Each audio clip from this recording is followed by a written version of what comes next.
आपने एक कहावत तो सुनी होगी, जो लोग समय की इज्जत नहीं करते, समय भी उनकी इज्जत नहीं करता। जो व्यक्ति समय का सही इस्तेमाल नहीं करता है, उसका पूरा जीवन अस्त व्यस्त रहता है और वह कभी भी एक सफल इंसान नहीं बन पाता है।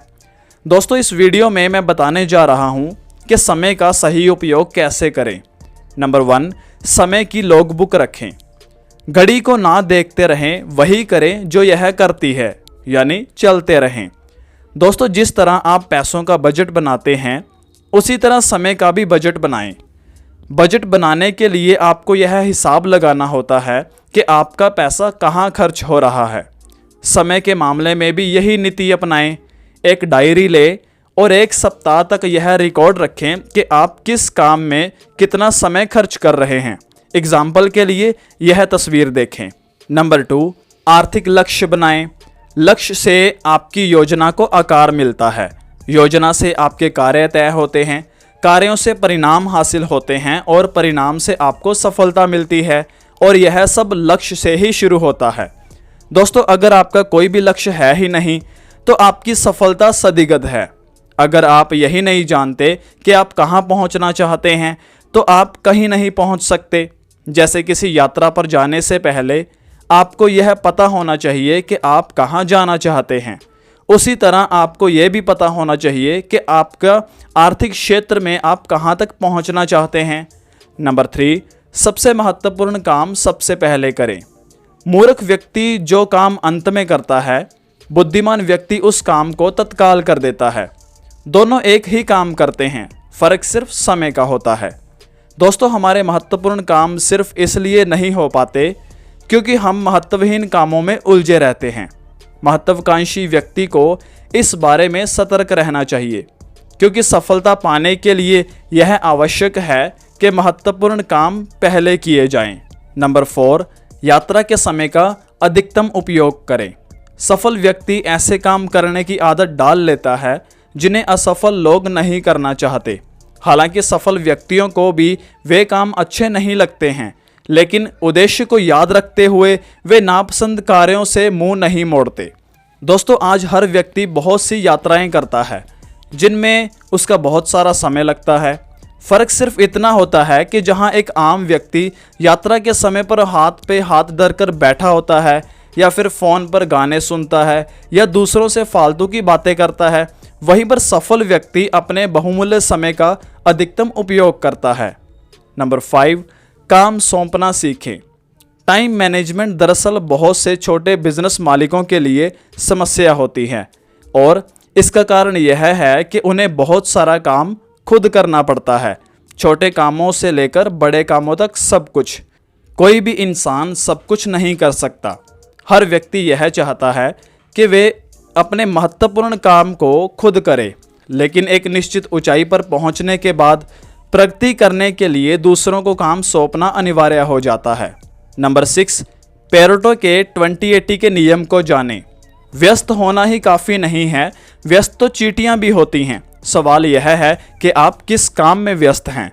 दोस्तों, पेरेटो के अनुसार आपकी 20% प्राथमिकताएं आपको 80% परिणाम देती हैं, बशर्ते आप अपने 20% प्राथमिकताओं पर अपना समय, ऊर्जा, धन और कर्मचारी लगाएं। यानी हमें अपने 80% परिणाम सिर्फ 20% समय से ही मिलते हैं। नंबर 7, पार्किंसन के नियम का लाभ लें। बुरी खबर यह है कि समय उड़ता है, अच्छी खबर यह है कि आप इसके पायलट हैं।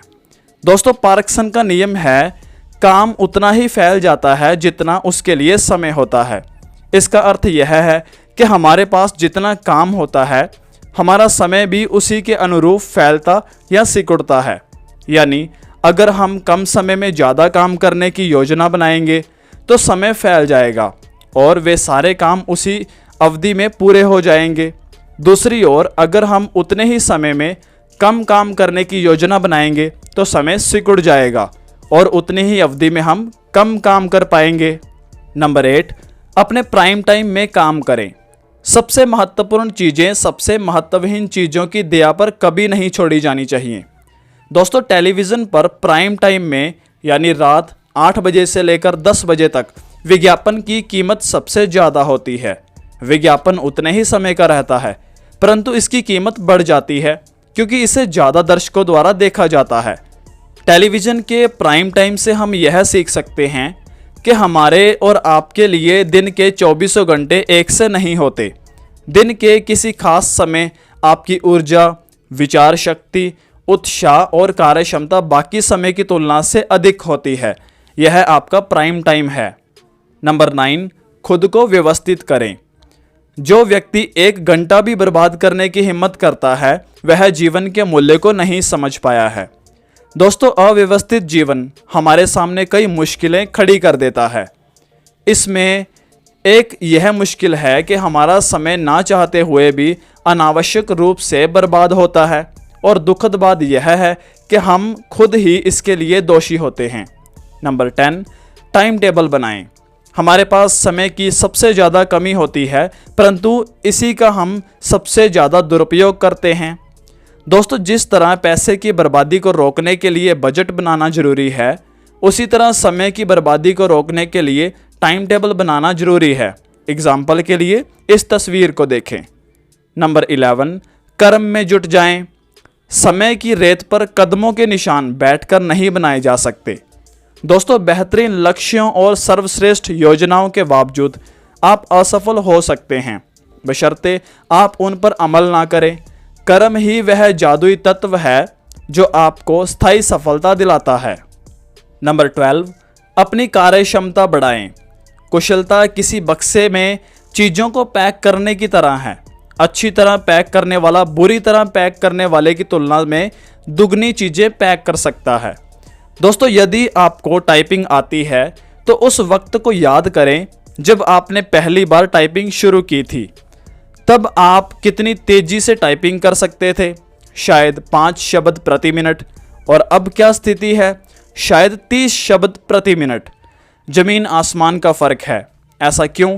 क्योंकि आपने टाइपिंग सीखी, आपने निरंतर अभ्यास किया, आपने शॉर्टकट कीज़ का उपयोग किया, जिसका नतीजा यह हुआ कि आपके टाइमिंग की गति बढ़ गई। समय के क्षेत्र में भी आपको यही करना है। यहाँ भी आपको अपनी कार्यक्षमता बढ़ाना है ताकि आप उतने ही समय में दुगना काम कर पाएँ। नंबर 13, डेडलाइन तय करें। अगर आखिरी मिनट की डेडलाइन नहीं होती तो बहुत सारी चीज़ें कभी नहीं हो पाती। दोस्तों, डेडलाइन यानी आखिरी समय सीमा। डेडलाइन दरअसल पुराने ज़माने में किसी जेल के चारों ओर खींची उस लाइन को कहा जाता था जिसके आगे जाने पर कैदियों को गोली मार दी जाती थी।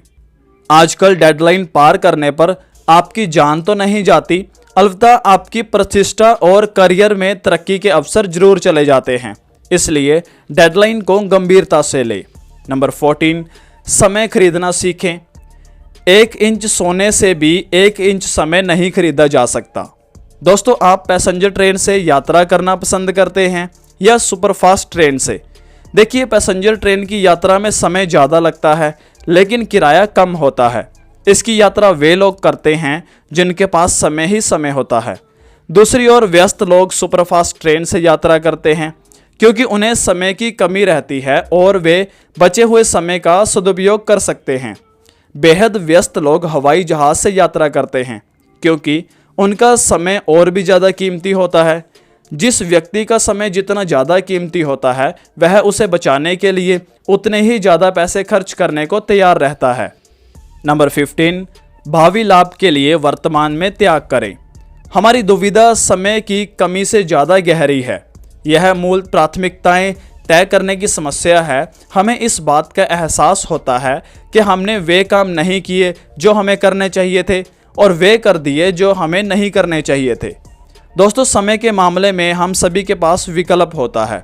हम चाहे तो इसका दुरुपयोग कर सकते हैं, हम चाहे तो इसका सदुपयोग कर सकते हैं, हम चाहे तो वर्तमान पल को मौज मस्ती में बर्बाद कर सकते हैं, हम चाहे तो वर्तमान पल को सुनहरे भविष्य की सीढ़ी बना सकते हैं, हम चाहे तो आलस में आकर न्यूनतम काम कर सकते हैं या अधिकतम आराम कर सकते हैं, हम चाहे तो कर्मठता से अधिकतम काम करके अपने समय का निवेश कर सकते हैं।